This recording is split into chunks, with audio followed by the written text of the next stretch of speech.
विजु जयंती रे पंचायत राज दिवस को बातिल प्रसंग आज खोर्धारे देखा मिलता विजु जनता दल पक्षर जोरदार विक्षोभ।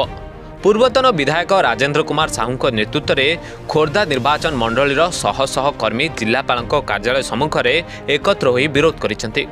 भूमिपुत्र प्रति होइथिबा एही असम्मान को ओडिशावासी कदापि बर्दाश्त करेंगे नहीं बोली उपस्थित नेता कहिथिले एवं बीजेपी सरकार पंचायत राज दिवस पालन को बातिल करने बिजु बाबू घोर असम्मान बोली कहिथिले आउ जहा सारा ओडिशावासी अपमान बोली मत करने सह सरकार एभली भूल निष्पत्ति विरोध में आगामी दिन में बिजु जनता दल पक्षर जोरदार विरोध कराजिबो बोली कहिथिले उपस्थित नेता माने। राजनैतिक क्षेत्र में नुहे ओडिशा रे नुहे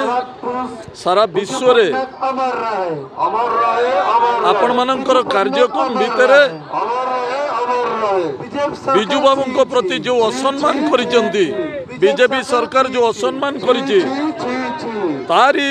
जो असम्मान करिसेंती सेति पई आमे ओडिशावासी हिसाब रे निश्चित एटाको प्रतिवाद करूछु जे जो बड़ी अभाव रे बिजु बाबू को असम्मान करिसेंती से असम्मान को सहयोग करि हेउ नाही ओडिशावासी केबे सहयोग करिवे नाही कारण जे ओडिशा को गठन करिसेंती कहिबे जी सारा विश्व रे जहाँकर मृत्यु परे तीन तीनोटी देशर पताका पड़ुची जहाँ को भारत रत्न दबा कथा से कार्य न करिके बीजेपी सरकार आज पंचायत राज दिवस को बंद करदेला। 1990 मसीह माने पंचायत राज दिवस पालन होता बिजु बाबू जयंती रे जन्म जयंती रे बीजेपी सरकार एत तल स्तर चिंताधारा यह केबे संभव करि पारुना लोक मैंने भावुं कौ स्तर को बीजेपी सरकार जाऊँगी